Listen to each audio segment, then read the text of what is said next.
All right. That's right. What's up? We are live. We are back in action, attacking your speakers from the field to the bleachers. It's the Third and Three podcast, ready to move fast as we fiend for Week 13. Third and Three is proudly presented by the Sports Column and brought to you by Reebok. Check out Reebok's deal of the week by going to thirdand3podcast.com and get that holiday shopping done early. Brand new fleece hoodie, zip-up style. You can rock the sweatshirt hoodie. We got discounted prices over there for you. Again, Third and Three is going to hook you up. Just go to the homepage, a little click action, you're in. Plus, like all the kicks that you want, new deals on the Nano X1s, training shoes, the Legacy Lift, the workout sneakers, and all that great stuff that Reebok's got to offer. And we are going to offer you tonight, most likely, hopefully, as we are waiting on our guest, all right, Pat Williams of the formerly of the Bills and the Vikings, is going to be joining us, having a little technical difficulty, but we're going to get through it. So before that, obviously, let's go to the regular host over here, the peeps. What's up, Nikki? How we doing tonight? I'm good. I'm feeling good. How many shows did you do this week, Nikki? Oh, I don't know. I'm losing count. I have to do one right after this because, whoever made the NFL schedule decided to shove all these rival games at the end of the season. And so, of course, everybody wants to do like a rival show. So I have to go head to head with my friend Rio over here again. He already came on the Monday night show, but wants to battle me again. Commanders, Giants. So, hey, that's what we're doing tonight. Yep, and they're all big games now because it's crazy. Yes. We're already in the home stretch. Week 13, dude, this is like not cool that it's week 13 already. I'm very unhappy about this. I mean, it's great that we all crave for the playoff, action D. We're ready for it. We want our teams to get there. We want to see the best teams in the league. But at the same time, it's like we're getting closer to the end of the season, and that sucks. Yeah, not always. It's bittersweet because we're getting better and better football. Like this week, the games this week is a really good slate. Like it's a lot of really good games this week. Yeah. So when you're starting to get to this stage of the season, you're going to get the best versus the best when these rivalry games. And we're getting some unexpected good ones. Like she mentioned, Giants, Commanders. We didn't expect that at the beginning of the year to be a good game.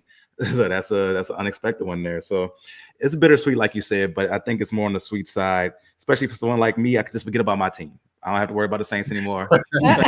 I can just follow the rest of the league. No doubt. That's true. You can enjoy everything. You don't have to worry about just one team and being pulling your hair out like Nikki is going to be doing, I'm going to be doing for the rest of the regular season and likely into the postseason. Although, Nikki, I don't mean to rag on you right now, but, since we're going a little bit off course here, how do you feel about the Giants right now? Because I got to be honest, if I were a fan, I'm like, the arrow could be pointing down, and that, I don't know, it's a little scary. I mean, what's their schedule like coming up? What do you think? So Commanders and then Commanders twice, Eagles twice. We got the Colts in there. So it's going to be tough. I would assume if they want a legit shot at the playoffs, they're going to have to beat the Commanders at least once. So it hasn't been a great couple weeks, but Brian Dable told everybody yesterday, look, season starts now. We're playing meaningful games in December. It's been 8-9 years since that's happened. So I think they might be re-energized. We are just decimated with injuries. We're getting some guys back now. So that is going to certainly help. I'm really, really, really hoping that we can get Daniel Bellinger back, Evan Neal. This offensive line is so sorely missing our wonderful blocking tight end for Saquon Barkley. So I think getting some of these guys back is going to re-energize the team. And hey, like I said, playing meaningful football in December, that has not happened in a long time. So listen, if we end the season with 7 wins, we won 4 last year. So I'll take the 7. Well, Nikki, hey, speaking of getting guys back, we just got our guy back right now. He is in the house, Mr. Pat Williams, 14-year NFL veteran, 3-time Pro Bowler with the Vikings and played for the Buffalo Bills. When you're undrafted, you come out and you get mad, man, and you play your best football, and that's what this guy did over here and made a great name for himself. Pat, we're so glad you can join us tonight, man. Yes, sir. Glad to join y'all, man. I was having all sorts of problems. Well, you're here now. That's all that matters. We knew you weren't going to bail. We knew it had to be technical difficulties. We're like, all right, we got to get going. But you know what? He's going to be on any minute. So we're glad you're here, bro. We appreciate it. Yes, sir. All right. Yes. Beautiful thing, man. So, yeah, we started, kicking off with Nikki's Giants. Damian is a Saints fan. I'm a Niners fan. Obviously, you got your Vikings going on. I understand that. I respect that. I mean, you and Damian, forget about it. You guys have a lot to talk about as far as playoffs go. There's no question, in the past and everything. But Yeah, let's rock out. Let's get into a few things, man. I want to talk to you about a lot of stuff and with the NFL going on right now, but just I wanted to get into one thing, like starting with your career and stuff, if you don't mind. I mean, you again started out with the Buffalo Bills, and you're on a really good team. Obviously, it's after the Kelly and Thurman Thomas years and everything like that. But it's '97. You get there. You start really getting your shot after a couple of seasons showing what you can do, and then you become a full-time starter. So I'm kind of fast forwarding a little bit over here to when you become a free agent with the Vikings. It's like, when did you know, or when did you feel that switch? Because when you got to Minnesota, it's like everybody all of a sudden knew who Pat Williams was. Even though you were doing your thing in Buffalo, when you got to Minnesota, you really blew up, and that's where you got this, those 3 Pro Bowls. So was it a different team atmosphere, or was it you just progressing as a player? It was different players there, and I just felt that love there. That they, I like that. So it was a difference. So I just felt different kind of love in Minnesota. You see, that's interesting. And I'm going to get around to that because I want to talk about the team in Minnesota, but I want my peeps over here to definitely get some questions. But atmosphere means a lot. There's no doubt about it. I understand that. Kind of like when a quarterback comes in and you get a different feel for that guy in the huddle. I get it, D. I know what he's saying. Nah, for sure. Chemistry matters, and having guys around you that you truly want to play with definitely matters for sure. I wanted to take a journey back. So you originally from Louisiana, like myself, yes, sir. And before you went to Texas A&M, you played at a JUCO, Navarro College. Yeah. And I have a 2-part question for you. So, what was your experience like in junior college, and would you advise high school players today who may not be highly recruited to go the JUCO route? Yeah. I tell all the young men that stuff, like, it ain't for everybody to go D1 all the time. And stuff. It's like different routes. I had to take that different route. But if I could do it over, I'll do it the same way. I don't care if I was a high or low, but I would do it the same exact way. Okay. And what was it about junior college that really prepared you for Texas A&M and NFL? Let me say, like, because when I went to JUCO, it was different because when I went there, we was getting a lot of D1 transfers every semester. They was come to JUCO and then qualify and then transfer back to the college. And then once I went to JUCO, I asked my head coach, I just basically told him, I don't want to start. Do I got an opportunity to come play right away? And then he told me yes, and then I signed the contract. And I signed the deal with him. I said, that's all I wanted, coach. Tell me the truth. I like that. Go ahead, Nick. So, Pat, we are hearing, and you kind of alluded to this, talking about like a different kind of love. So we're hearing, rumors out of Denver that Russell Wilson's lost the locker room. In your experience, how important is it to have leadership in the locker room and have everybody buy in as a team? And if there's any disconnect, does that really truly affect you guys on the field? Yeah. It'll do. Like, if you don't have that, one leader guy inside the locker room, it'll change the whole culture. And then you'll start getting this half over here, this half on the other side, this half there. So you gotta have a leader, because when I was inside Minnesota, everybody came to me. So I was the spoken out guy there. So everybody came to me, asked me questions. I kept everybody like under control there. Like, we all was just love there. Yeah. Have you been part of a defense like that where your offense was not performing and it was all defense and you guys are getting pissed off on your side of the ball? And was it kept quiet or was it spoken about? How does that go? Yeah. It was kind of quiet, but we enjoy playing defense. So I don't, like, my folks, I don't care what the offense doing. I say, offense kill 3 points. See, the other team can't score, so we got to stop them from scoring. So I know being that type of guy. That's and an I was attitude. watching Sports Center the other day, and I was watching the Jets quarterback. I say, now me and him would have had a problem.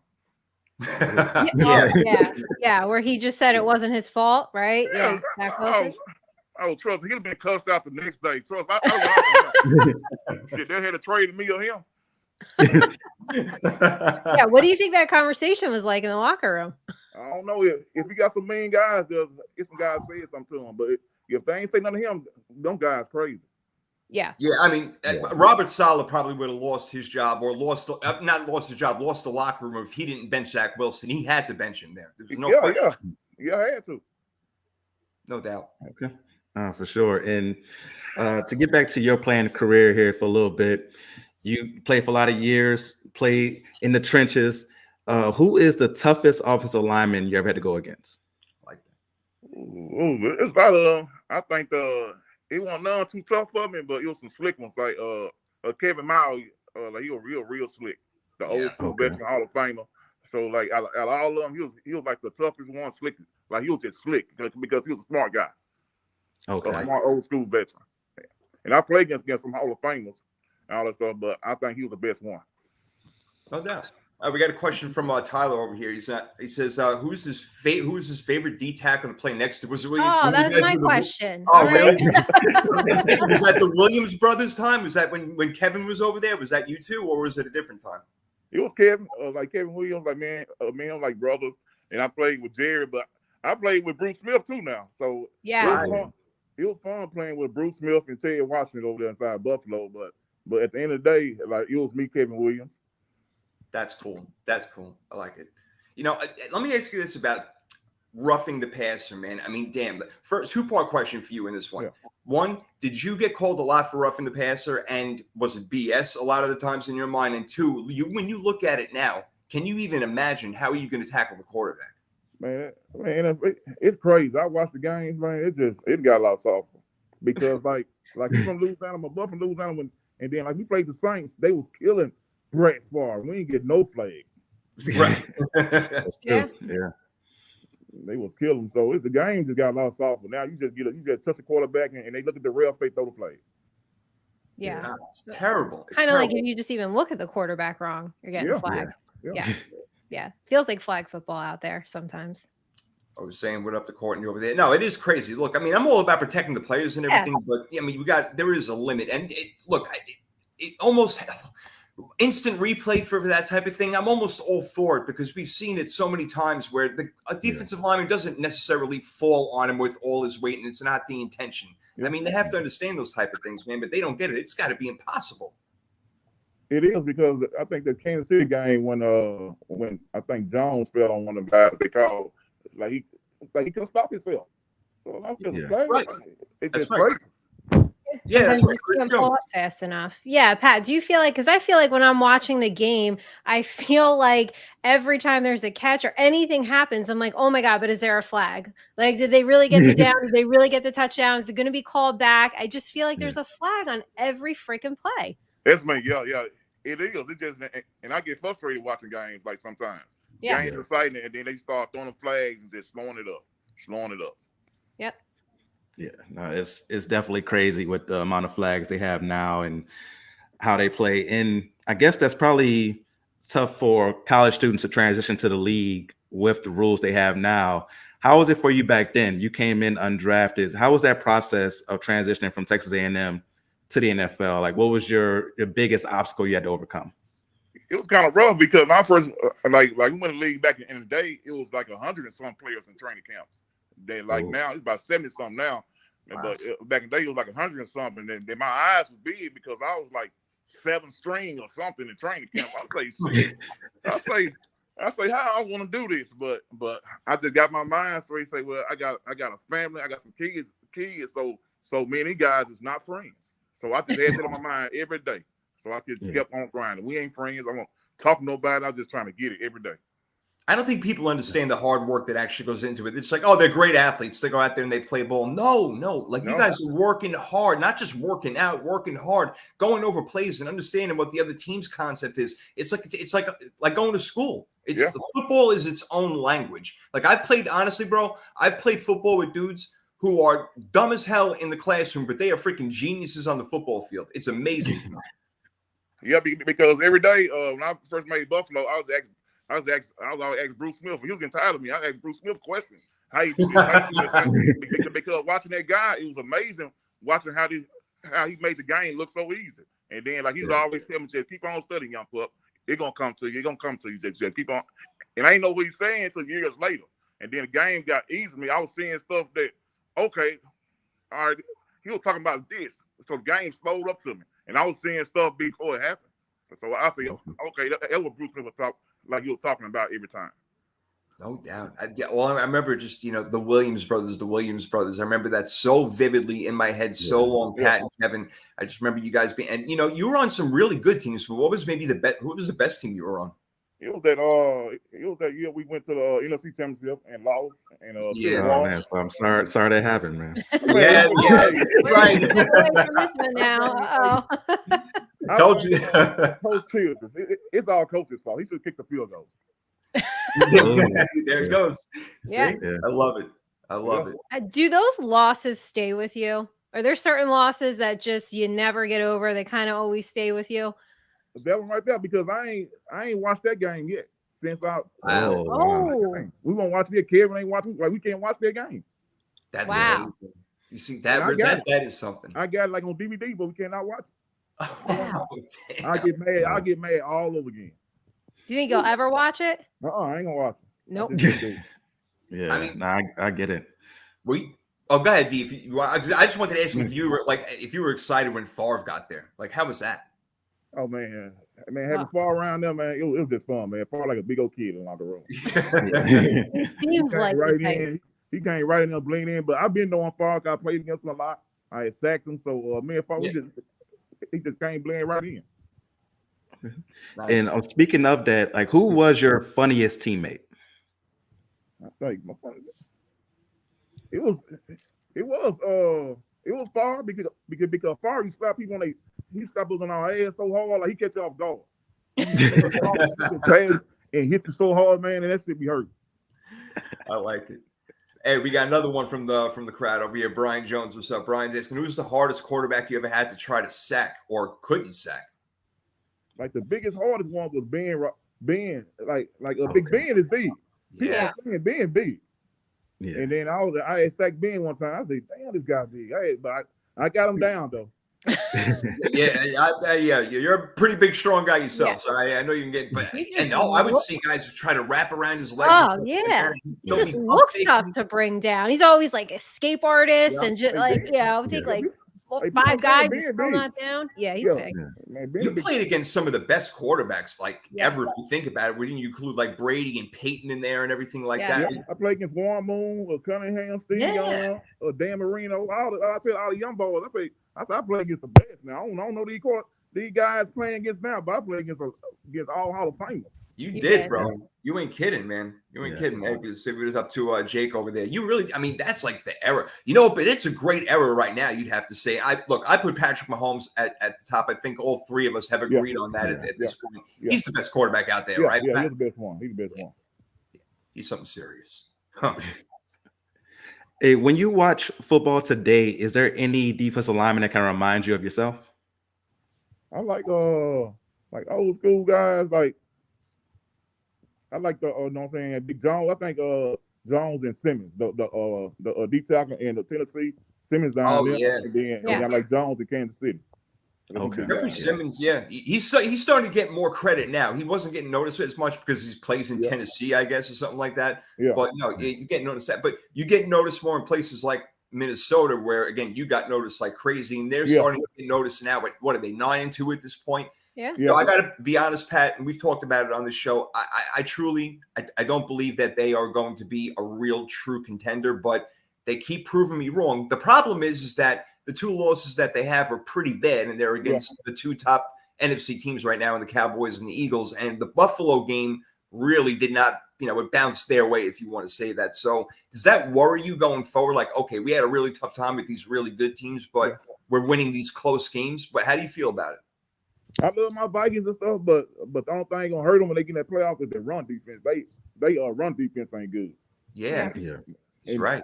And then everybody's seeing them right now, so they run defense ain't too good right now. And if you're going against the 49ers who run the ball, Philadelphia who runs the ball, Dallas who runs the ball, man, that's going to be really hard. They need home field advantage, and you know what? I don't even know if that's going to save them. I know, because I like Kurt, but I always consider Kurt a stat guy. Every time he's been in Washington, he got good stats every year, but I always call him a stat guy. Yeah. I can agree with that. Like we rank Kirk Cousins on the show, and we got him somewhere in the middle of the pack, and it's more of the more probably because he made more money than any other quarterback, which is still ridiculous. But we don't have to get into that.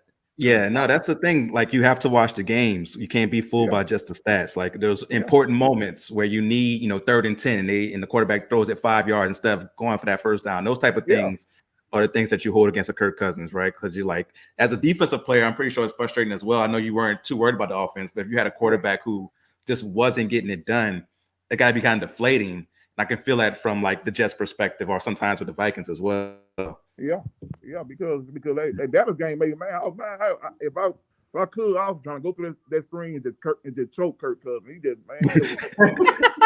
He got sacked at one time and he just lost confidence. He ain't do nothing after they get to him. He just lost it. That's it. Wow. All right. So I just got to give credit sometimes where it's due. We got another one now for Tyler over here. If you remember back to this, you had Wade Phillips as your coach. Your thoughts on him going with Rob Johnson over Doug Flutie? I remember that pretty vividly when that happened. That was a big deal back then. Yeah. Man, I think that's cost us that year too because Wade was trying to say that Ralph Wilson said do that, but I don't know. Everybody was mad about that. I think we'd have had the Flutie now. I think we'd have played inside the Super Bowl that year. That's the year when Titans beat us with that miracle. So this is more of this came from ownership for Ralph Wilson. That it was his decision, huh? Yeah. That's what they say. So we had to take what Wade tell us. He said Ralph said he'd do it. Wow. Okay, because I was a big Flutie fan, man. He made a lot of plays. I know that once in a while these little guys, but I was a huge Flutie fan, man. And you guys, that was another year. What year was that? 99 against Tennessee. Yeah. Oh my God, that game is free. The Music City Miracle. He was part of that game. That's crazy. Yeah, he started that game. I think we'd have started Flutie. We'd have won. Right. We had no problem at the last minute. The game would been over early. And how about go ahead, D. You go first. Go ahead. Oh, so when a coach says like someone from higher up, owner or GM, told him to do something, do you as a player kind of lose respect for the coach a little bit? Like, isn't it your job to put who on the field that you think is going to give his best job to win or the best chance to win? Yeah. That's how I feel about it because I'm one of them guys, man. I don't like nobody to lie to me. To tell me the truth. If I'm doing bad, let me know I'm doing bad. If I get better, so I don't like no coach for to say what the owner said. It don't matter. You the head coach. They paying you money, so you got to tell the owner, no, this all guy, and this guy we rolling with. Yeah. For sure. I would definitely feel that way. Like if you come to me, like that's even like a regular job, something like your manager comes to you and says, well, the other manager said, we want you to do this. Like, why aren't you my manager? Like, dude, I'm supposed to be listening to you and answering to you. So I definitely understand that perspective for sure. We just saw Jeff Saturday get his first head coaching job and switch quarterbacks immediately. So why can't that be done? I guess that makes sense. All right. Well, the Bills then, different story. The Bills now, now they're becoming a team that everybody had them in the Super Bowl this year. If they didn't have the Chiefs, they had the Bills. That's for sure. So no surprise how well they've been doing, but they've been stumbling. And I'm trying to put my finger on it, to be honest with you. I feel like Diggs should be doing better. I don't know if they're going to him enough in certain times of the game. The defense is not as strong as it was. And now Von Miller is out. So like I'm worried about the Vikings, I do have my worries right now about Buffalo because I look at the Chiefs and they are just so powerful everywhere again. Yeah. I feel Buffalo too. I feel like both of them guys. So I was at that Buffalo Bills and Viking game. So. Oh, we're losing on the volume pad a little bit. The volume's still a little bit low on your side. Sorry. Can you hear me now? Yep. Now I can hear you. Okay. Yeah, but you know what I'm saying? I still love Buffalo, but they got to for Buffalo to win, they got to be full sprint. They got to have, like you say, Von Miller. They got to have everybody back. They do, and they just got Tre'Davious White back, which is a huge thing. And then you lose Von Miller. It's like, oh, come on, because Ebenezer is still out right now. They're missing some guys, and Josh Allen. You see, I looked at them like we talked about this a little bit when they beat Detroit in Thanksgiving. He hugged Stephon Diggs after that game. It wasn't like he was happy. He looked relieved, So I feel like like they're like, oh, thank God we got out of here. Not like, yeah, we beat this team and convincingly like we should have. You know what I'm saying? But everybody tripping off Detroit good. People understand Detroit is good. All the games they lost have been close games. Like Detroit good. They ain't bad. Hey, Detroit good. I agree. I was the only one on the show actually had the guts to put Detroit in the playoffs. Oh, here we go. Listen, I pick them all the time against the spread. They cover like 70% of the time. I'm always picking them. Yeah. Detroit play hard now. Dan Campbell got them boys playing hard. Yeah, He does. you got to respect that. Now, both of them had your Minnesota Vikings making the playoffs this year. We all thought that Green Bay was going to win the division, but what the hell we were wrong happened about that. there? Right? Yeah. We got that wrong. I think Aaron Rodgers tapped out last week too. I don't think he was really hurt. His feelings were hurt. Probably. He figured he wasn't gonna get the job done. Said, "Let me go and play like something hurt my ribs hurting, and I'm about to go in." That's funny. All right, Jordan Love, go in there. Finally, you can give a shot. Listen, finally, I said it last week. Can we see You Jordan did. Love? I mean, come on. At Definitely. this point, like, why not? How long has Yeah. that kid been sitting? 3 years? Yeah, 3 years. Yeah, for real. I see Aaron Rodgers. Hey, you got your money. You can whine about it. You got some money. So look, all right, just go on, Aaron Rodgers. Go on, get a young boy chance. Yeah. All right. See, thank you, Pat. Like, I can't stand the whining. Like, it's a constant whine. I don't want to be here. This, that, the other. Yeah. Go host Jeopardy. Go do what you're gonna do. Then And every time that something happened bad, they got an excuse for him. Now they saying his thumb was broke. I don't hear all that, dude. Yeah. When I watch the news, I don't hear all this stuff. I do not want to hear it. Yeah. Once And now you it's get on his that field, ribs, you right? playing, I think he has a rib injury now. I Yeah, saw. Yeah, I say they make so many excuses for these players these days. I just hate watching the sports center these days. They make so many excuses for them. Yeah. How much closer are you paying attention to the game now? Are you all about it? Are you fully into it? You watching all the teams, all the games, everything? Yeah. We get just different. I just like watching because it's more guys getting hurt now because they don't do training camp like we did. So Yeah. and I'm trying to explain to fans. I say, well, the players come in without banging or nothing, so they body ain't ready for that. So they going straight into games. Like us, we was full pass in training camp, banging. So our bodies be ready for the season. That's right. You know what? That's a very good point he brings up, guys, because you know what? We wonder why all the injury. Look, because we look at our fantasy teams and we got to replace somebody every single damn week. It's like, why is this happening? You know what? That makes a lot of sense. Yeah, 24/7. Because the players' bodies ain't ready. Huh. Yeah. See that? Nikki, I know you know about that physical conditioning right there. So he's onto something with that. No, he is. Especially, hey, listen, I mean, the Giants, I feel like every year we're like one of the most injured teams, and that Detroit game was so unfortunate. It sucks to lose, but then when you have like key significant injuries on top of it, it makes it even worse. But yeah, I covered Giants training camp and I was there all summer, and they didn't wear pads. Like they just kind of, so by the time you get to September, those first 4 games look like preseason games, and it's just bad football and everybody's getting hurt. And the turf at MetLife, not great. Finally getting changed next year. Yeah, but people don't understand. We was trying to count every aspect of the game that we have in the game. We do it live in practice. Short yardage is live. Goal line live. 907 live. We doing everything live. I'm saying we hit Adrian Peterson. Like we hit him. Like we didn't care. Yeah. And the one thing I do wish is that they had all spring training. Well, not all of it, but a lot of it indoors, because we know about that heat exhaustion. Excuse me. And I hate to bring up a sore subject, but Corey Stringer comes to mind when I think about that. I mean, I don't even know how you guys dealt with that as players, man. That has to be unbelievably tough. But my training camps in Minnesota, we had nice weather. I don't think I never had no real hot weather down there. Yeah, right. Minnesota, you don't feel like summertime is probably like 60 degrees tops. Yeah, man, it's just nice down there. And Buffalo had nice weather in Buffalo, and then Buffalo I played outside in the weather. So that's right. Yeah. That's right. Did you feel an advantage like in the conditions, like if you guys playing in cold weather when you were in Buffalo, for example, that when you had playoff games or playing tough teams up there, like Miami was coming there in December or something like that you had the advantage? Ain't no advantage, man. You never gonna get used to it. You got to adjust to that. You ain't getting used to the cold now. I don't care what you say. Like nobody say. You ain't getting used to it. You got to adjust to it and you got to be mentally tough. Yeah, I like that. Yep, that's very true. Yeah. Nah, that's what I wanted to ask you about, because we both from Louisiana, and I didn't experience real winter until I went to boot camp for the Navy. It's in Chicago, and went to the winter time, and I realized I'm not about that winter life. Yeah. So how long did it take you to get used to that Buffalo weather? Like Buffalo was good, but you just hit it on point. The coldest games I ever played in my life was in Chicago. Oh, yeah. And I played outside, and I played the Patriots in the cold, Green Bay, everybody. I played in the cold all the time, but the coldest ever in my life playing was Chicago Stadium. Oh. That's pretty brutal. That is brutal. Yeah, and they're ridiculous. Hey, they wind coming off that water right there on their stadium. It's ridiculous. Yeah. So who's the best QB you ever played with? I'm put Favre there. Yeah, right. That's true. Yeah. I like Doug Flutie and Drew Bledsoe.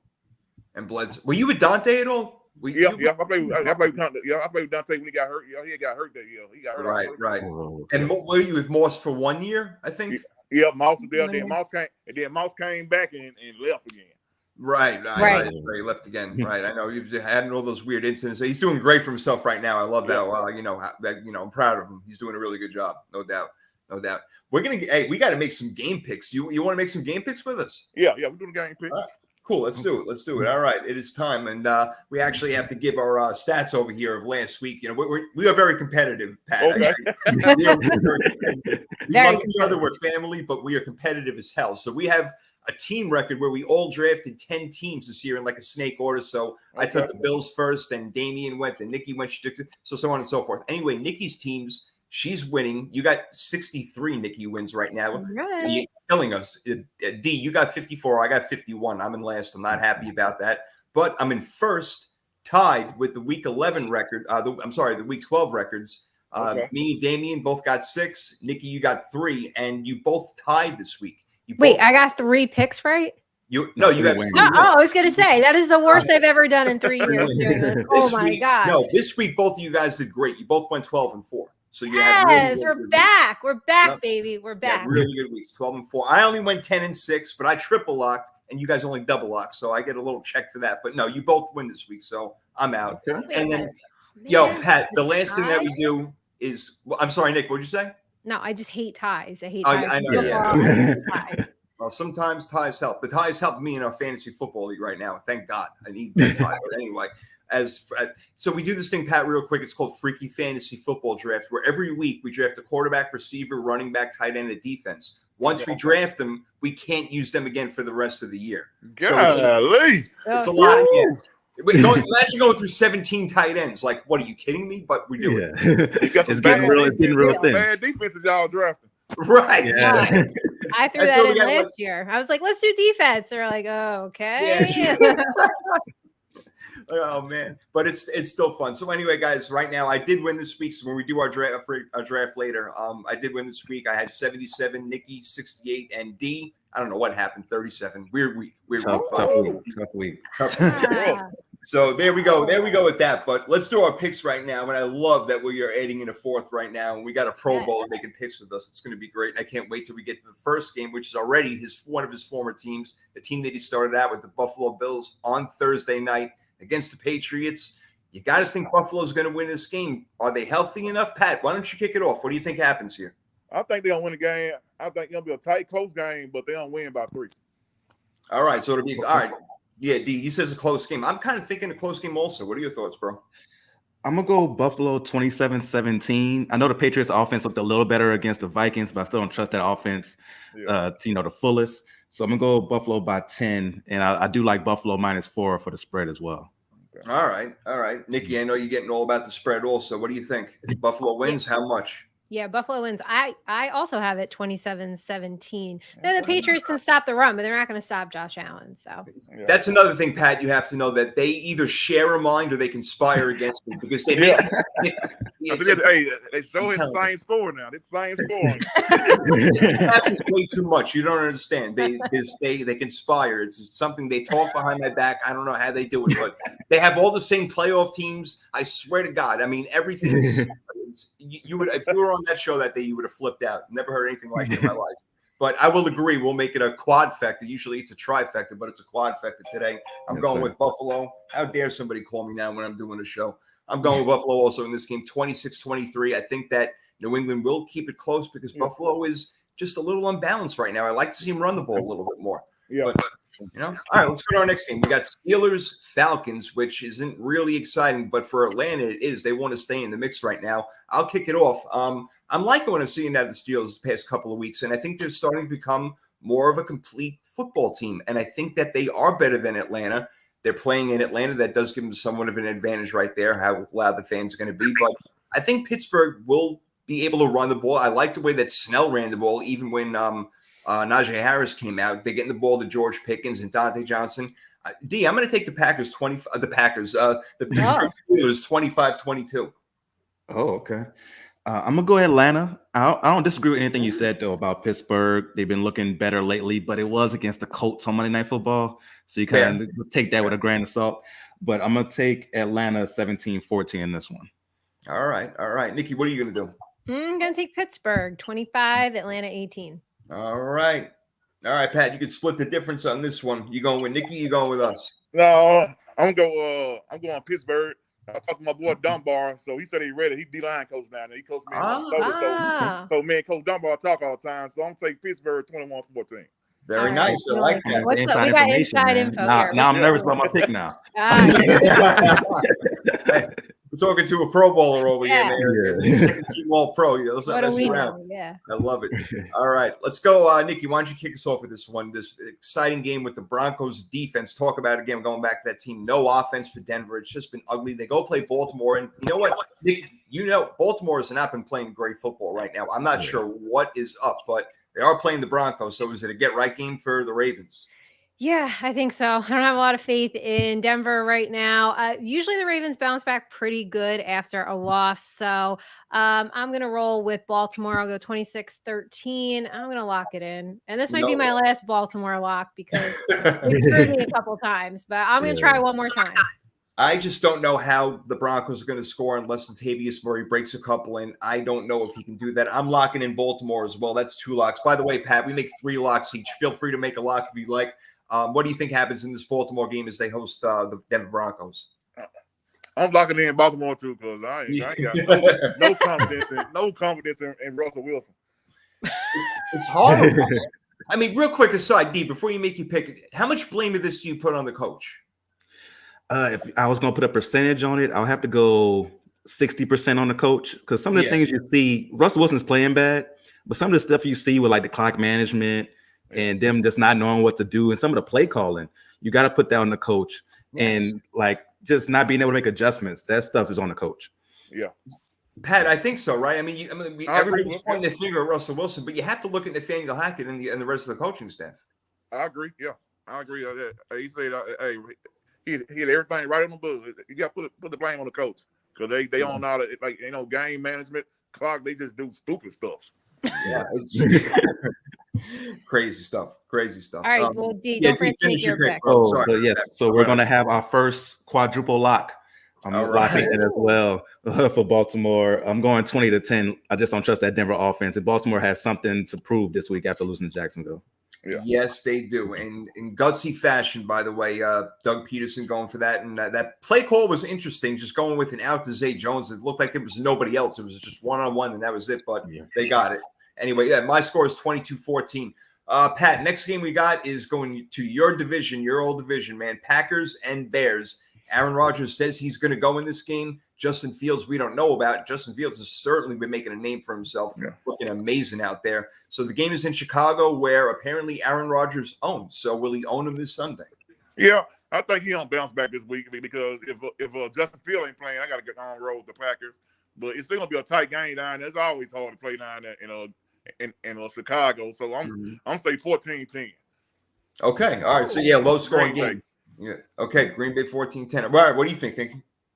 I'm going Green Bay 21-17. Like you said, it's always a tight game, especially this time of year in Chicago. See, I think it's Green Bay also. I don't like that we all think it's Green Bay. Maybe, but if Trevor Siemian is quarterback, then I feel very confident that they should be able to run the ball all over the place. Although we hear that A.J. Dillon now is questionable all of a sudden. I'm not sure if he got hurt in practice today or something like that because this is brand new information. But I got Green Bay 26-19, Nikki.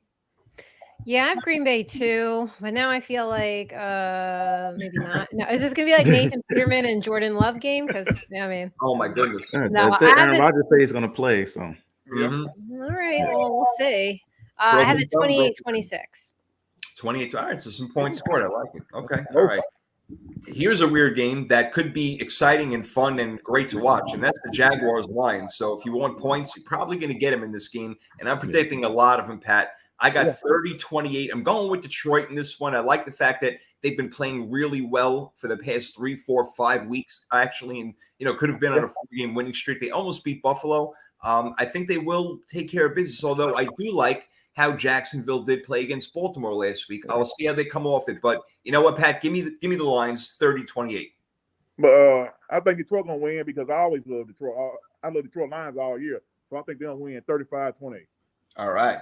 Pat, me on Detroit. What about you, Nikki? I'm going to go Detroit. I have it 29-28. So I have it very close. We like some points being scored. D, is it a quad? Yes, sir. It's a quadfecta. Detroit as well.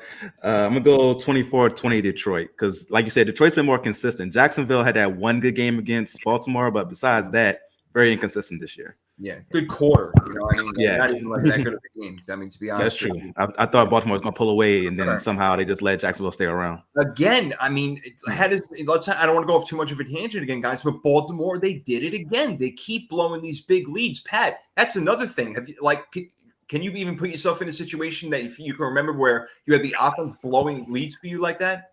No, big because once the offense gets a lead, we don't keep it. If you just lead like Baltimore been doing, it's their defense. Defense has lost a lot of games. Yeah. Gosh, it's really unbelievable stuff. Like crap. I don't know how Baltimore's doing that. They disappear offensively in the fourth quarter, and the defense goes to sleep. Don't know how it happens, but all right. Hey, look, here we go. The Deshaun Watson Bowl is on. We have the Browns going to the Texans. It's amazing how the NFL lined this one up perfectly, that Deshaun Watson would go play with Houston Texans in his first game back. But that's what's happening, Damian. So what do you think? Yeah, I got Cleveland 30-10. Houston looks like they are just in they 1-2-3 Cancun, like they're ready to go home.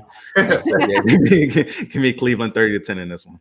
Yeah, you know what? Houston has a little fight. I mean, when they went down 30-0, they actually still played and managed to score 15 points. So I'll give them some credit. So you know what? Maybe they'll score a couple of points against Cleveland. You know what? Maybe not too much. I got Cleveland 20-6. I think Deshaun Watson just getting his feet wet, and the defense will show up. And they're lucky that they're playing Houston. So I like them. What do you think, Pat?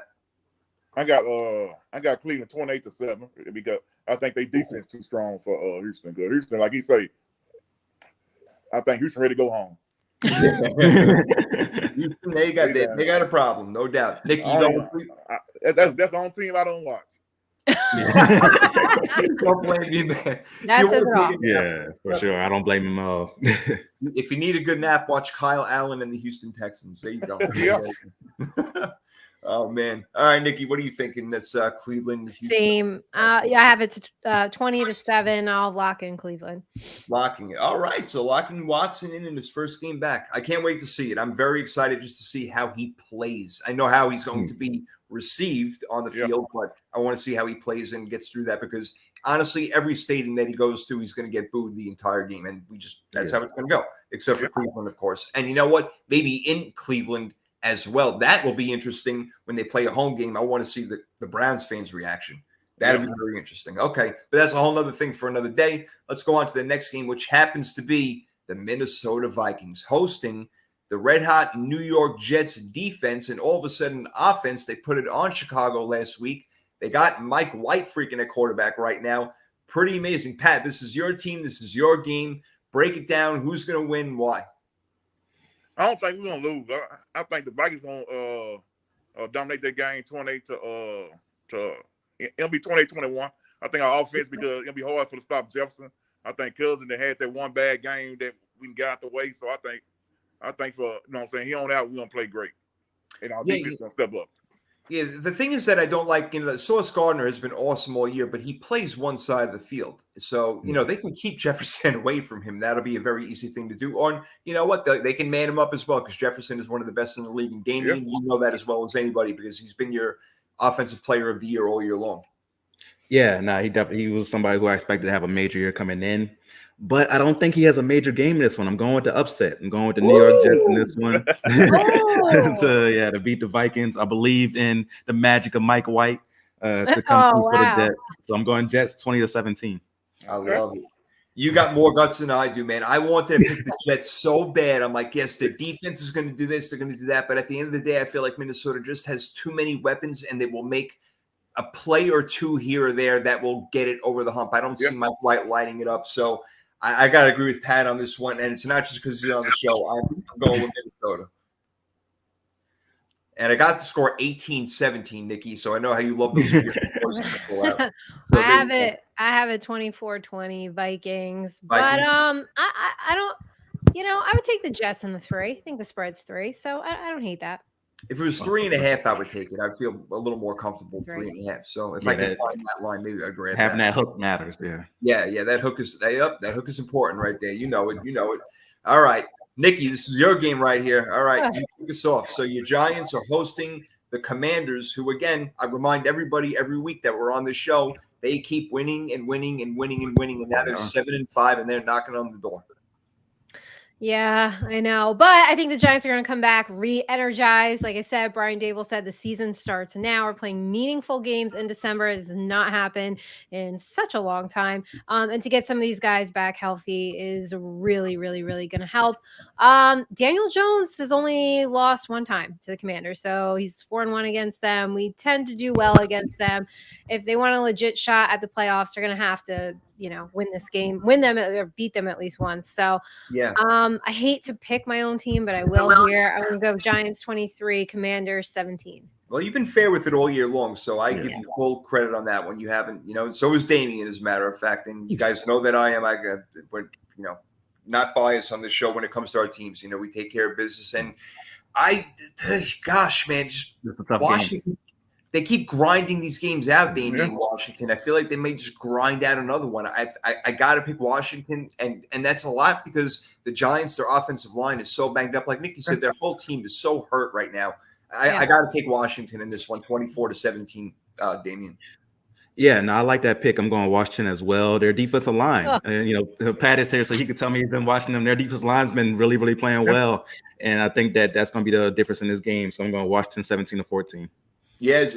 Oh, okay. There you go. So what do you think, Pat? You think same thing? That defensive line, Chase Young coming back, they knock rank it up a notch? Yeah, because let me see, I like them inside guys that got from Alabama. You know what I'm saying? Both of them balls playing good. So I'm going with Washington too. I'm going Washington about 7 because them big balls in the inside be playing great. I love watching them guys play. Yeah. Allen, Sweat, all those guys. Yeah, no doubt. Yeah, they have a very underrated line because Chase Young got hurt and people stopped, thinking about them, but they forgot that the other guys are pretty damn good also. Yeah. So, Allen and Payne playing great. Yeah. We have an awesome next game as well. Even though the Titans just lost in Cincinnati again, which must leave a really bad taste in their mouth going back to last year. They need some revenge. Going to Philadelphia to play against the Eagles now. The Eagles are vulnerable in 2 spots against the run and passing the ball up the middle. Now, the Titans do throw the ball between the numbers, and they do run the ball a lot. I don't know if that's going to be enough to overcome what Philadelphia can do offensively, Pat. What do you think? I don't know, but I think they're going to bounce back. Titans going to bounce back because I think they're trying to run the ball, but Philadelphia got some 2 big guys. They got Sue in the middle, and they got my guy played the Vikings over there. So Joseph. So I think Philly's gonna be able to stop him. So I got Philly winning 21-14. All right. So Pat's going with Philly in this one. D, what are you going with? I'm going with Philadelphia as well, 27-14. I just don't trust Tennessee's offense to be consistent, and when the run is coming, that's when you could do more to stop it. So I'm going with Philadelphia in this one, and I'm locking it in. Locking it in. All right. Locking it in. And you know what? I understand that, Nicky, because it brings a good point. Like, if you know that you're running, I mean, look, he's still a brick shit house, as we know, freaking Derrick Henry. He's unbelievable.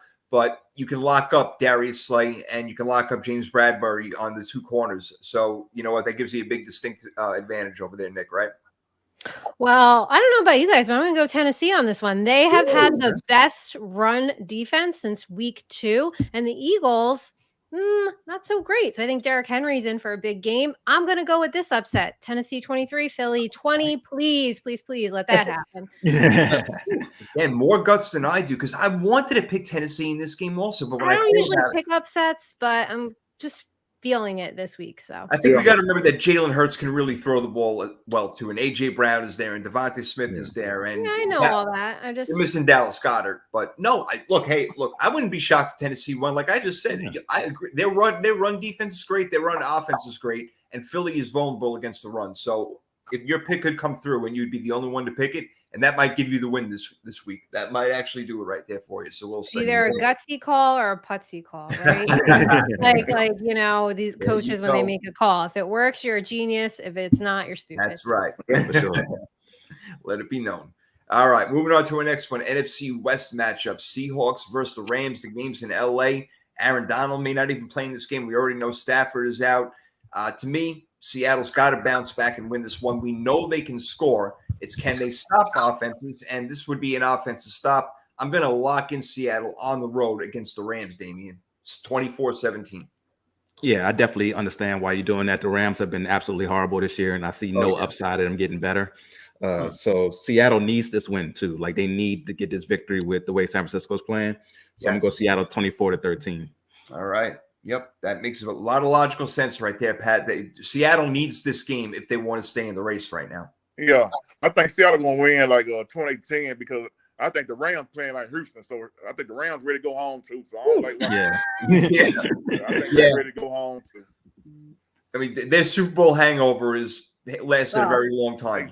They got a big hangover. So they drank way too much, man. Yeah, that must have been one hell of a celebration. God, Christmas. Jeez. So are we all on Seattle? Yeah, I'm gonna lock in Seattle as well. I have a 28-17. Nice. Great minds think alike over there. All right, we got 1, 2, 3, 4, 5 games left to go. This is my game here, so I'll kick it off. Big game. This is one of the games of the week, guys. The Dolphins going to San Fran to play the Niners. I mean, the coaches know each other. The players know each other. I mean, it's people are going to be putting on the wrong freaking jerseys, for God's sakes.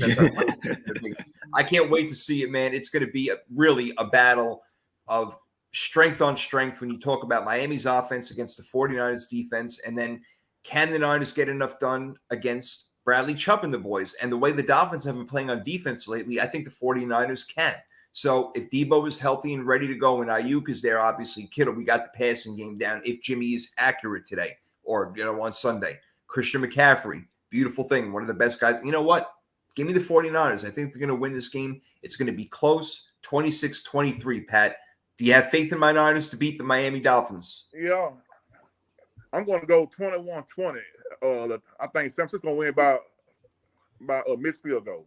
It'll be 21-20. Wow. Because we missing field goals all year, everybody. So I think 21-20. Now I like that. See, that's insight. That's prediction right there. That's some good stuff. That will be Pat. He's about to say, Pat, coming for your name, Prophet. Yeah, you coming for the Prophet. If that happens, we will play this back on the show next week. That is for damn sure. That is for damn sure. All right, Pat and I got my 49ers, Nikki. Yeah, sorry, I'm gonna go Miami here. I just, the Niners are 2-2 against teams who have 5 or more wins. And you guys have beat up on some less than great teams. So I'm gonna go Miami 27, San Fran 24, and I like the over. And the over's what, 46 in this game? I think so, yeah. Yeah, 46. Yeah, I think it might go over too. According to my score, I got it going over 26-23. All right, D, what do you think? I'm going with Nikki. I'm going Miami as well. San Fran, they beat my Saints last week, but it wasn't very impressive. It was an ugly game on both sides, and that offense scared me because Saints defense hasn't really been that good this year. So if you guys only scored 13 against us, really kind of shook my confidence a little bit in you guys. So I'm gonna go Miami 24-17. Think about the way I feel, bro. I'm bugging out right now over this thing. I know. I'll be honest with you. This is why we need every single guy healthy because Jimmy simply cannot do it by himself. There's no way, no how in the world. We know that. We're not going to get into a sidetrack conversation about Garoppolo right now. That's certainly not going to happen. But I can see Miami winning this game. Absolutely. I'm already fighting with people in my office because, Pat, I live down in Miami now. Well, I live in South Florida, not Miami, but I'm surrounded by Dolphin fans wherever I go. Wherever I go, I really am. There's a lot more now than there used to be. Now that Tua time has really come along, and that was hey, there's a lot more Jets fans up here in Jersey than I'm used to seeing. Yeah. So I don't know where you guys all came from, but why isn't this Miami San Francisco game? Why isn't this Sunday Night Football? It should be either that or the next game we're going to talk about. Why not the Chiefs Bengals? Right? I love this matchup. It's my new favorite one. Right? Then why don't you kick us off with this one? It's in Cincinnati, Nikki, and the Bengals. I think Jamar Chase is coming back this game. Yeah, you guys know I love Joe Burrow, Jamar Chase. It's my fantasy duo matchup. No, this is my new favorite matchup. I love watching these two teams play. This is the third time in a year or whatever, 11 months. Yeah. But the Chiefs struggle against the Bengals. That's what makes it so great. It's hold on. There's this cool stat. I thought, okay, so Mahomes is 0-2 against the Bengals and 33-1 against everybody else. Isn't that crazy? Wow. So with that, I'm going to take Cincinnati. I'm going to go 30, Chiefs 27. Okay, there we go. Going with the Bengals, baby. I love it. You know what? I'm going to ride our coattails over there. I'm going with the Bengals also. I got them 28. Oh, wow. I do. I'm not even going to go as far as to call it an upset. They match up well. Bruce Anorama, excuse me, however you pronounce his name, for the Bengals defensive coordinator, he does scheme it up well against Mahomes in that group over there. He's got the guys. He's got the speed. You got Hubbard and you got Trey Hendrickson, on the defensive line over there, Pat. And you know how much that means. I don't know. This is a tough game. The Chiefs, probably the better team, but I feel like they win this game in Cincinnati. What do you think? I'm going the opposite score. I'm taking the same score, but switch it around. I'm taking the Chiefs 30 and the Bengals 27. All right. They look, they're not the number one seed right now for nothing, Damian, right? So what do you think? Yeah, now this is a very interesting game, but like you said, Cincinnati for some reason just matches up well against Kansas City, and they've always given them issues. And I feel like without Tyreek Hill there, they're going to give them even more issues offensively this time around. So I'm going with Cincinnati. Give me Cincinnati 24-20. Matt, Lone Ranger over there. Yep, Pat's riding Lone Ranger right now for the first time. I love it. Standing strong. Oh, my man. Okay. All right. 3 more games to go. Here we go. AFC West, which is not AFC Best, and that's what everybody thought it was going to be, and it certainly isn't. Yeah. The Chargers are playing way under par right now. They're going to play the Raiders, who the Raiders took them out of the playoffs last year, and the Raiders got in, losing to those Bengals eventually in the wild card game. So Vegas is the home team in this one, Nikki. Mm-hmm. You gamble on the Raiders, or do you think that the Chargers and Brandon Faley are going to make a stand here? I don't know. I feel like this matchup always goes to overtime, though. Yeah, right. It feels like the quintessential overtime game. No, I'm gonna go Chargers. I feel like they're finding their groove a little bit now, so I'll go Chargers 29, Raiders 26. All right, Pat. She's going with the Chargers in this AFC West matchup. The Raiders are the home team. Will the Chargers get a win in the black hole? That's 2 bad teams, so I gotta go and get Raiders. They both ain't playing. So I'm gonna go 21-14 Raiders.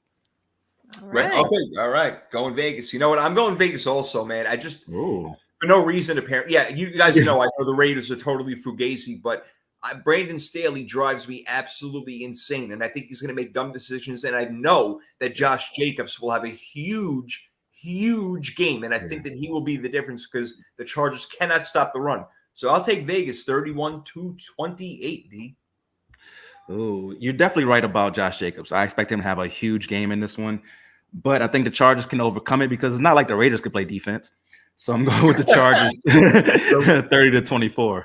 All right. So we're split right there. We got 2 on Vegas and 2 on the Chargers. So, all right, 2 more games to go. We got the Colts and the Cowboys Sunday Night Football. Like you said, they should have flexed this one out, but the Cowboys are American. They can flex it this time of the year too. I don't understand why they still can flex. It's because it's the Cowboys. It's the only damn reason why. It's because the Cowboys. But that's pathetic. Bad reason. Don't like it. And you know what? I'm going to lock the game in because of it. Dallas is going to win this game handily. It won't be really that pretty, but they are just that much better than Indy right now that I have full confidence that Dallas will win this game at home.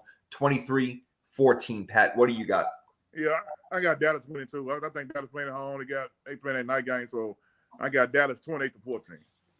All right, so you got them winning pretty convincingly also. Nikki, what do you think?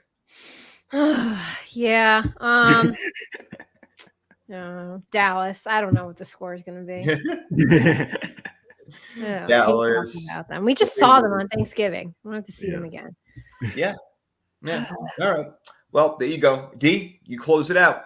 Yeah, we're on the same accord on this one. Dallas, I don't think it's a pretty game because the Colts do have a defense that can make it ugly, but Dallas will pull away eventually, I think like in the 4th quarter. I'm going Dallas 21-10, and I'm locking in Dallas. I'm locking it in. All right, no doubt. 1 more game to go. Damian's game, Monday Night Football. The Saints, if they're going to have any prayer in the world of getting into the playoffs, then they have to win this game and then, wipe the table clean. I don't know if that's possible, but they do play the Bucs well, D. You know that. So the game's in Tampa Bay. What do you think happens here, bro? Yeah, we play the Bucs well when we're good. We're not good right now. We're not good right now. Offense is absolutely horrible. I think it's going to be a close game because Tampa Bay's not really good either, but Tampa Bay wins this one 14-10. Okay, I'm on the same page as you, man. I got it 17-14. I think it's going to be real low scoring, and I think that Tampa Bay will just make that extra play or 2 that will end up winning them the game, Nikki. Yeah, I'm going to go Tampa Bay 23, Saints 21. All right. And Pat, were you going Tampa Bay too, or are you going against us? No, I'm going Tampa Bay 14-10 Saints go. It's gonna be a close because they now one of them playing really good right now. So I agree. Yeah. Yeah, no doubt. All right. So, all right, we're all on Tampa on that one to close it out on the Monday Night Football game. My locks are Baltimore, Seattle, and Dallas. Damien's got Baltimore, Philly, and Dallas. Nikki, you got Cleveland, Seattle, and who's your other lock? I'm sorry. Who's your third? Baltimore. Mm-hmm. That's right in the beginning over there. Yeah, Pat locked in Baltimore too. Pat, I got you down over here, so you're going to be part of the show next week as well, man. Whether you're here or not, you're going to be part of the show because we're going to be talking about your picks as well, man. Yo, this is great having you on, man. I can't thank you enough. This is just fantastic. Thank you so much. I appreciate y'all having me, man. It's kind of exciting, man. Appreciate y'all having me. Oh, it was great, man. It was great. I mean, hey, anything you want to leave us? I know you're not on Twitter. You're not the big on social media, but if there's anything that you want the people to know, now is the time, my friend. Hey, now shout out to my son. Like he Arizona State receiver. His first year down there. Like he redshirt this year, but like he'll be the man next year. So, all right. So everybody look out for him. Like he's them 18. Wide receiver, Pat Williams the second. So he'll be the man next year. Oh yeah. Okay, I'm about to say I'm 10 minutes away from Arizona State, so yeah, I'm gonna have to go to a game next year. Check them out. Okay, yeah. Look how beautifully this comes together right now. You can't make this stuff up. That's what I'm talking about. That's awesome. Yeah. Oh wow, Pat. Now, you see, I'm not a big college fan. Now you got me. Now we're all in. What number does he wear? 18. 18. All right. Okay. Yep. Is that for anybody? Is that for Jefferson or is that for Yeah. Okay. I go to a lot of Vikings games and the man Jefferson talk. He always give him gloves and stuff. So yeah, that's his guy. Oh, that's great, man. That's great. So the team is still good to you in that way? Yeah. That's cool, bro. That's cool. Oh shit. I could call Minnesota and get anything right now. I go to all.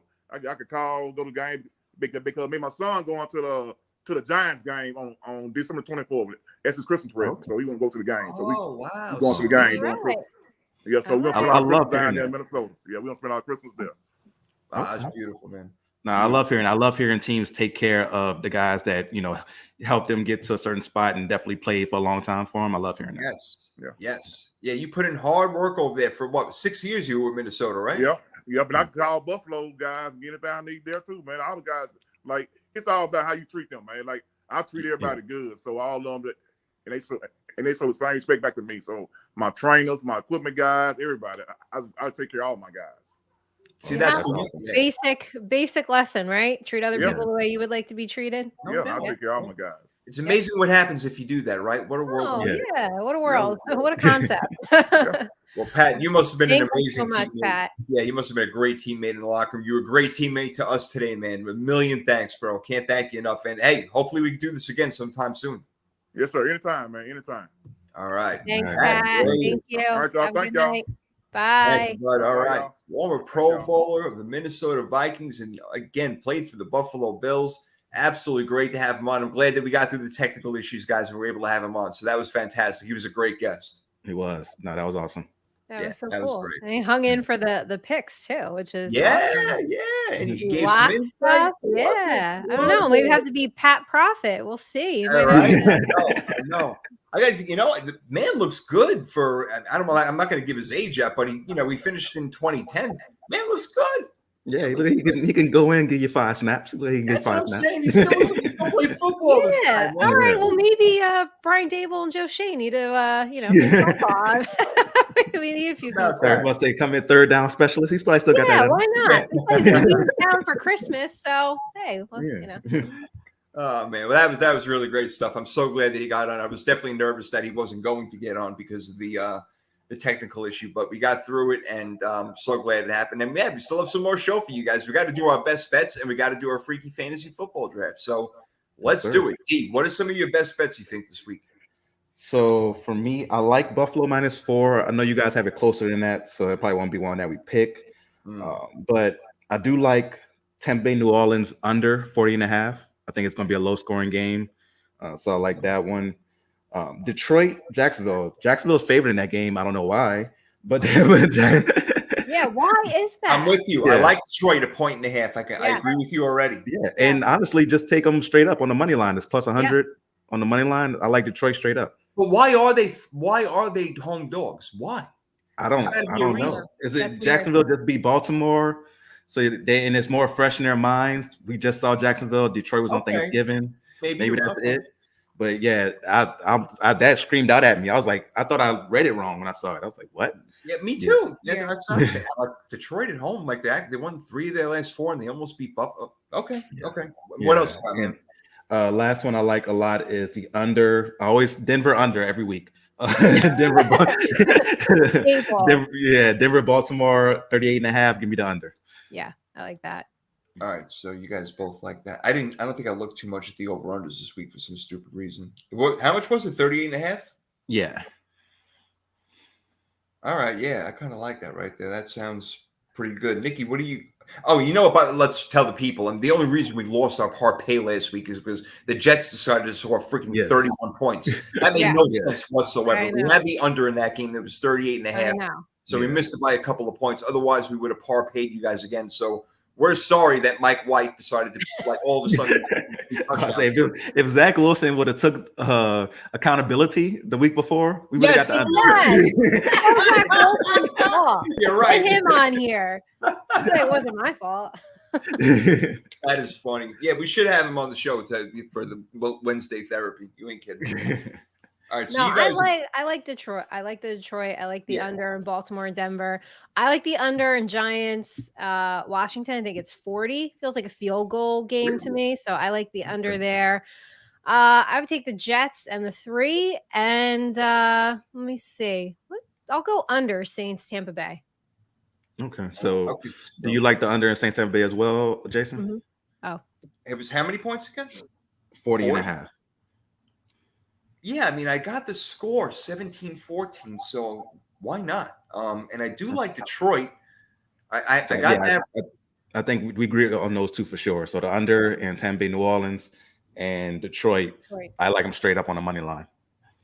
Yeah, and they're getting 1.5 points anyway. Yeah. So yeah, okay. Well, here's one that I think you guys would like. What about? I don't like going under on everything, but I think the Jets Vikings under 46.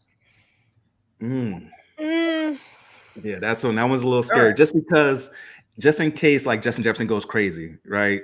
Like I just in the case that happens, it is. That's one thing that scares me. I have it at 44. No, I don't know. I don't like it. Yeah, I got it low. I have 35 overall points in that game. I have it 20-17. I had the Jets winning that one at 37 points. But I'm still just scared about that one. You all got it under, but you don't want to bet it. Okay. Yeah. Yeah. I mean, we have it under, but we're not touching it. Is there any way the Broncos defense is good enough to make it an 8.5 point spread that they're getting? Broncos getting 8.5 against Baltimore. I got Baltimore winning by 10. Okay. Yeah, I have it 26-13. Yeah. One more, and then we're gonna have to agree on a third one. If Justin Fields ain't playing and Rodgers is, I like the Packers 3.5. Okay. Yeah. Because Trevor Siemian, former Saint and Bronco great, isn't gonna come through for you there. So I could see that one. What's the spread on Dallas and Colts? Is Dallas like 10? Is it something crazy like that? No, it's only 4 points, that doesn't make sense. 4? It doesn't make any sense. Dallas is only favored by 4. Can you look it up? I think I looked it up. Yeah, I'm gonna look it up right now. Let's see. Okay. It is 11. I looked at. I'm sorry. I looked at something way different then. I don't know what I looked at. 11. 11. Wow. Hey, all 3 of us like Cincinnati. Do we want to put our money to it though? Oh, yes. What's the line in that game? Let me see. Cincinnati, 1.5. Over under is 53. So Cincy is favored 1.5. What was it?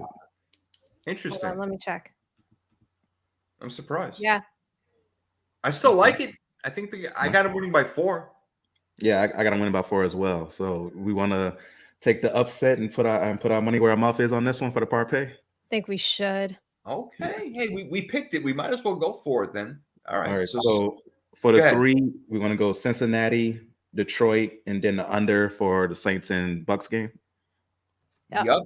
And the under was 40 points, right? Yeah, 40.5. That hook matters sometimes. We won 1 week on a hook. It does. We've been doing pretty good lately for the most part. Again, I can't believe that Jet Chicago game went over. That just didn't make Zach any damn Wilson sense. screwing us up. We're It doing made Yeah, so I good. said if it was Zach Wilson out there, they'd have won like 17-10. We would have been fine. Yeah. Mike White just went out there and lit it up. I know, what the hell? Unreal. But all right. Hey, I'm glad the Jets got a win. Okay, so that's our par pay for this week. We hope to get you par paid, baby. So, all right, time to finish her out with the Freaky Fantasy Football Draft. And since I did win this weekend, let me go to these standings real quick again to remind ourselves. Okay. Yeah. All right. So I got my 6th win this week. Nikki's got 3. D's got 2. The weekly records, me and D are tied at 6. Nikki got 3, and Nikki is killing us in the team record. She has 63 wins. D, you got 54, and I got 51. There's no way I can come back. The first annual team draft, Nikki is killing it right now. Yeah. I'm glad this is going to be a permanent thing, though. I'm going to be coming for Nikki's neck for the next 30 years on this. I know you guys are. I know it. I love it. All right. Well, time to do a Freaky Fantasy Football Draft. It's getting rough out here with this Freaky is. Fantasy Draft. I mean, God. It was really rough trying to go through this weekend, pick players, and I'm like, hopefully I don't get swiped because the backups are really getting slim to other options out here. I'm saying, man. Well, I'm going to pick my quarterback first. I'm going to go first, Nikki. You're going to go second. D, you're going to go third. Okay. In this, I don't want to do this. Yeah, where's the game? Where the hell did it go? I was just looking at the fucking game. Detroit and there it is. Detroit and Jacksonville. Yeah. I'm going to go with Trevor Lawrence, the quarterback. I think that he should probably have a good game against that defense over there. And yeah, I'm going to take Trevor Lawrence. I think this might be a good week to do it. So, Nikki, that's my first pick. It's my quarterback. I am going to gamble so big right now, but that's okay. I'm going to take Mike White. You really? Okay. That is a gamble. Yep. That I'm is a going gamble. to. Wow. I know. But Minnesota doesn't really have a good defense, so. No, they don't. You know what? Honestly, they're really not that good against the pass. They're not. So that it's a sensible pick. I mean, if they can possibly do what they did last week, they should be able to. I mean, they did it in a freaking downpour, a torrential freaking down. I mean, really, I'm scraping the bottom of the barrel here. I mean, you really are. I mean, there are other quarterbacks you can pick, but no. No, but it's matchup too. No, it's a good matchup. It really is. Yeah, it is a good matchup. All right, well, we'll see. Maybe I'll get it wrong. We'll go. Maybe it's a crow bite.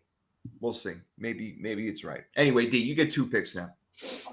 So for the quarterback, I'm gonna go quarterback and tight end right here. Not a popular pick, but this is just football.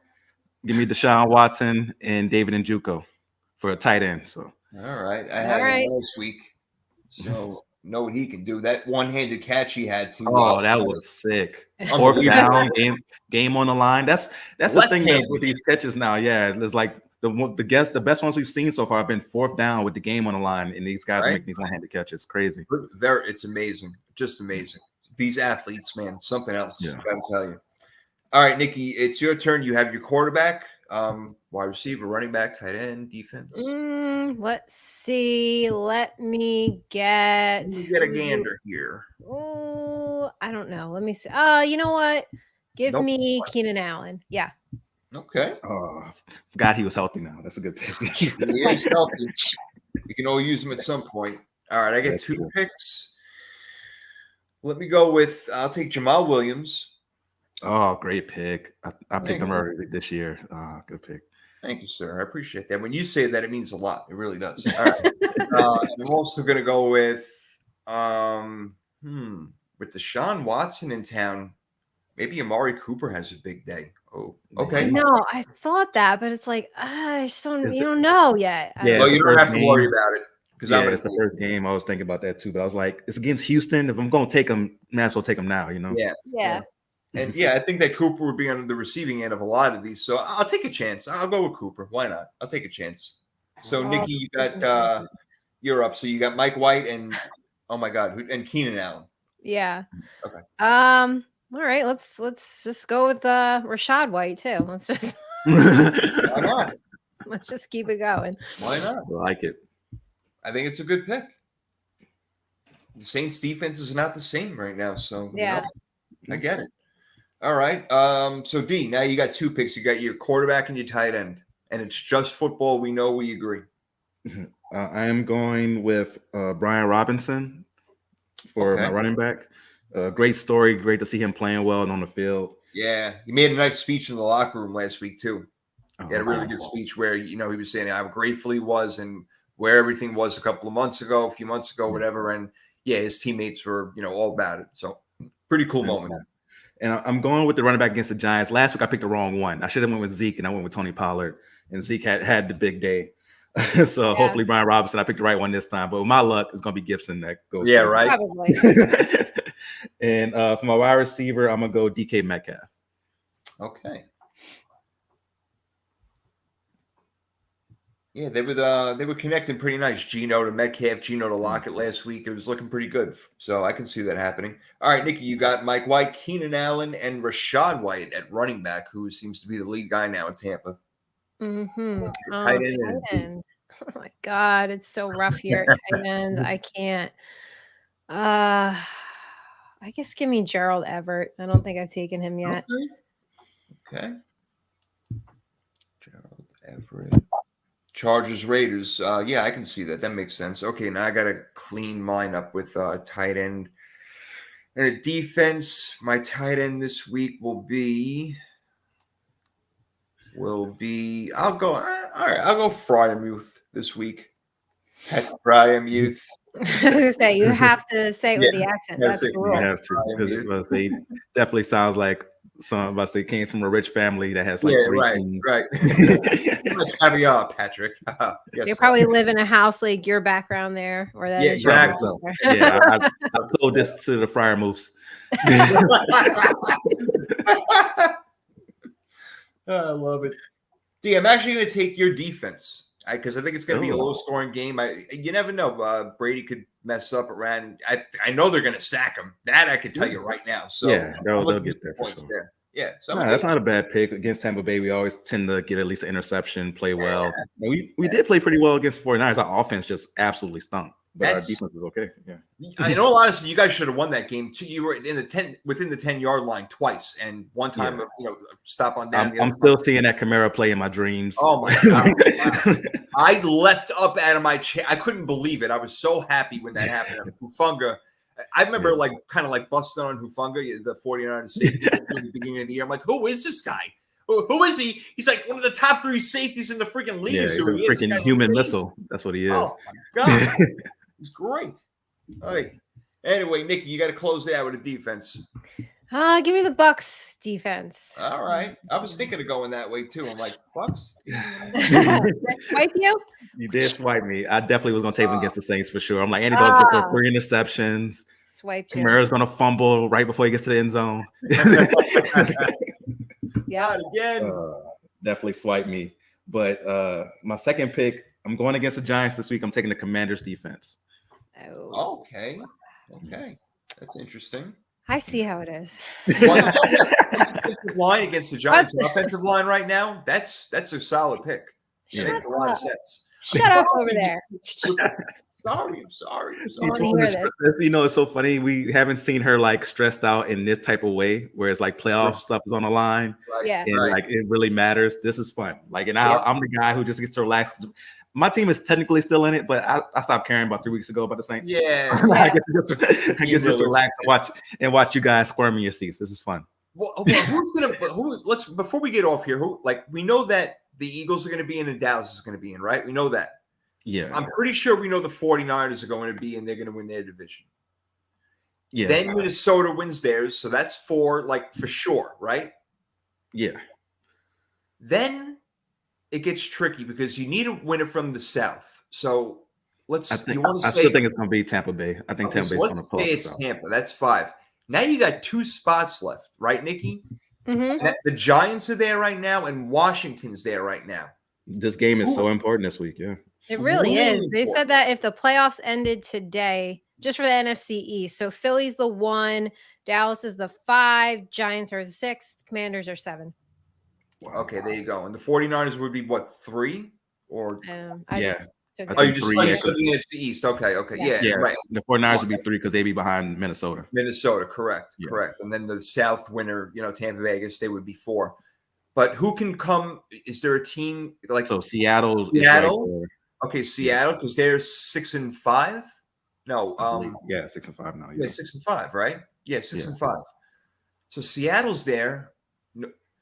Atlanta, I don't take them seriously. Don't look Atlanta as far as a wild card. I wouldn't take them seriously. But if Tampa, say the Saints, give Tampa Bay and happen to win that game, which isn't crazy because the way they play each other. Yeah. If the Saints win that game, Atlanta's right back in and it has a chance.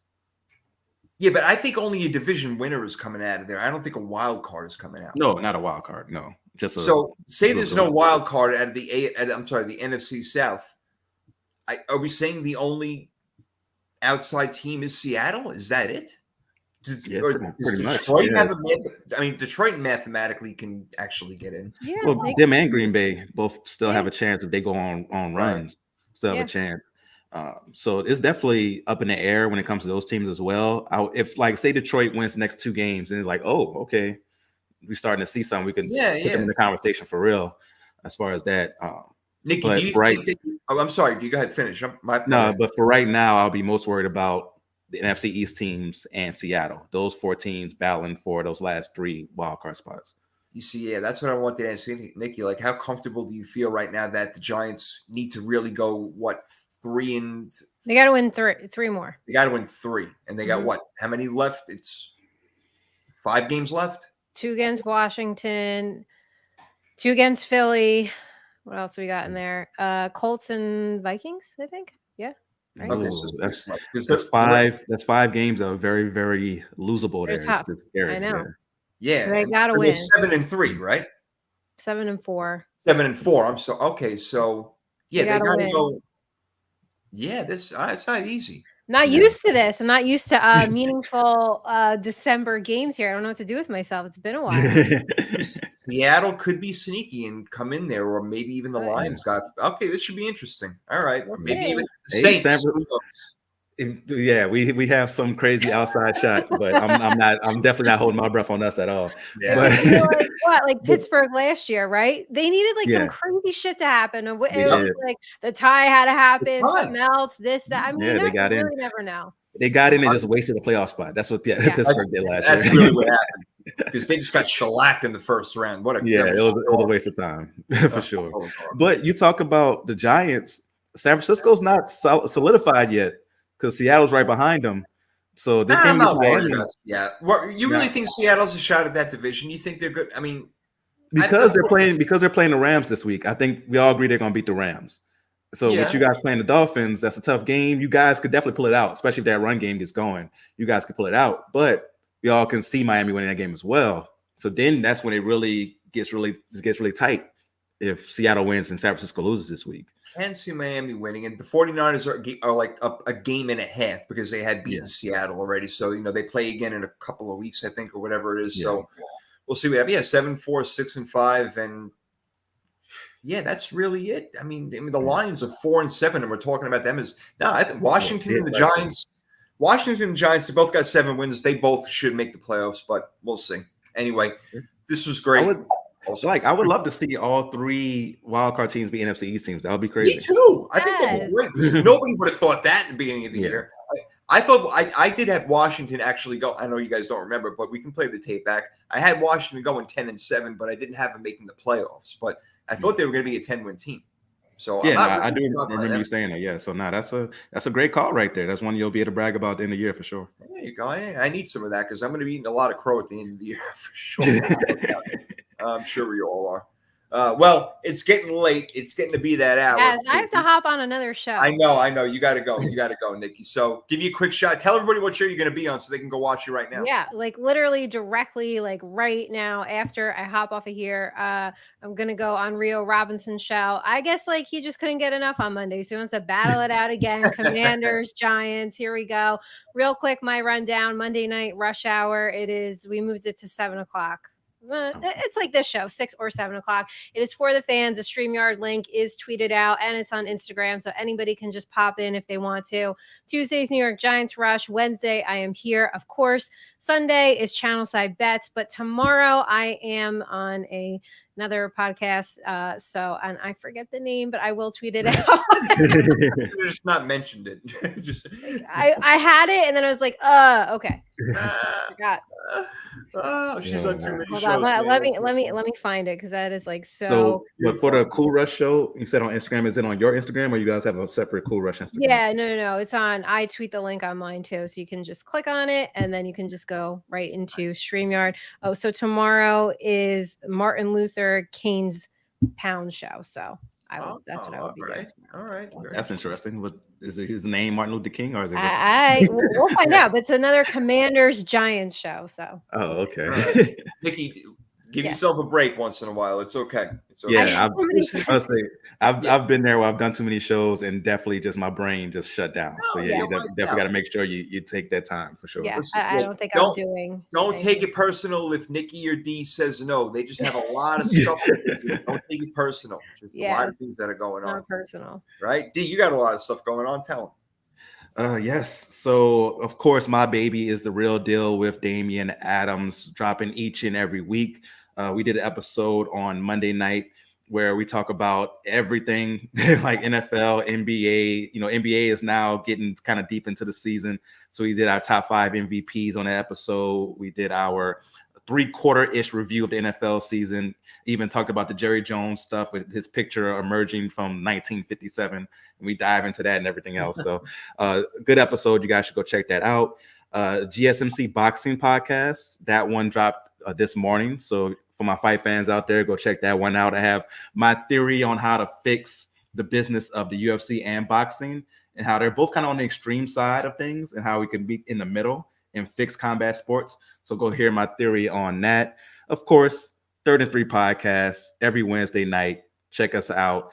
And the GSMC basketball podcast will be back this week as well. So like I say every week, man, you see Nikki right there with the pink matching with the lips and the shirt matching with the blonde hair, looking nice. It's because she listens to my show. And next thing you know, her skin is glowing, the lips are popping, the shirt's nice. It's because she listens to my show. You got Jason 100%. here with the full head of hair, looking just luxurious right now. It's because he listens to my podcast. So go ahead and listen to my podcast, The Real Deal with Damian Adams, the 3rd and 3 podcast, GSMC Boxing and GSMC Basketball, and you will stay looking young and looking just great like my co-host do. All right. Man. Coming from the young one himself, young and wise beyond his years, this guy, no doubt about it. Much respect for both of my co-hosts. Love you guys and had a great time. Another great show, 3rd and 3 podcast. We rock out every Wednesday night, 7:00 Eastern. And the Power 32 podcast lately, we're doing a lot of bets. I went 11-5 against the spread last week. So if you listened, you made money. I didn't do good on the power pay. No, that did not come through. But you made money. Went 11-5, so keep listening. I'm better against the spread than I am against freaking just picking names. I'm telling. Next year we're picking against the spread. We're picking against the spread. That's it from now on. And the winner will be just a bonus if we actually get that right. That'll just be a bonus. Because I'm telling you, and Vegas is just unreal. Like they had the spread with Green Bay and Philly at 6.5. It was 7. I mean, there was so many like that this weekend where they had the spread exactly where it was supposed to be. Just unbelievable. So those guys and girls in Vegas know what they're doing. They know exactly what they're doing. They're very, very smart. They're very smart. Anyway, so I try to keep up with that business. So Power 32 coming to a theater near you, but it is sporadical. It's at different times, so I'll let you know about it when it happens. And yes, guests are invited as always. So with all that being said, you shall catch my co-host. Well, one of them right now on another show. She's got to go. He's doing it in probably 15 minutes, and I'm going to probably take a nap because I'm tired. And I got to go to work tomorrow. We love you guys. 3rd and 3, we're out of here. Nikki, give him the wave. Bye, guys. Bye.